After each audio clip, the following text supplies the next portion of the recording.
Guam's youngsters highlighting living drug-free. It's here at St. Anthony Catholic School in Tumaning we find this image created by three-time winner of the Red Ribbon Week Gate Wall Decoration Contest.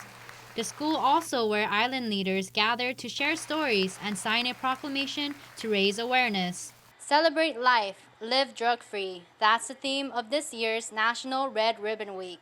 Island officials and leaders gathering together, uniting in their commitment to preventing drug abuse and educating our youth.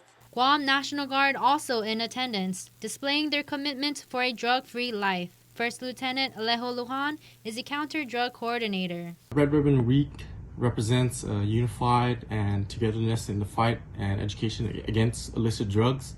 We're here to educate the youth as well as the community on what drugs that could be identified and what is the awareness out there that we can prevent further use of these drugs. And Speaker Therese Terlaje honoring our law enforcement officers in their role in the fight. Because they are willing to put down their lives to stop these drugs, to stop the impact on these families, and we want the kids to know that they're that important to us, and we really want a bright future for them. For Assistant Federal Public Defender Leilani Lujan, this time of year is a chance to focus on rehabilitation and reentry. So much of our efforts go into the prosecution of drug-related activities, so Red Ribbon actually gives the public a chance to see the other aspects of the criminal justice system as it relates to rehabilitation and reentry. As we have seen, historically speaking, enforcement is not enough. Prosecution is not enough. And in fact, the more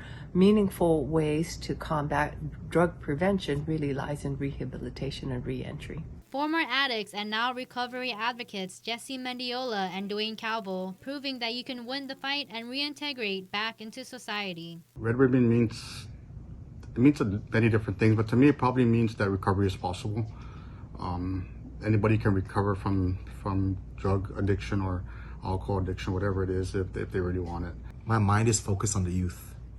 You know, we try and tailor fit Red Ribbon Week to educate our youth so they do not go down the path that many other individuals choose to go down to. Like myself, I started using drugs at 16 years old. Had I had the education, the peer support, and the positive influence in my life, perhaps I would have taken a different path.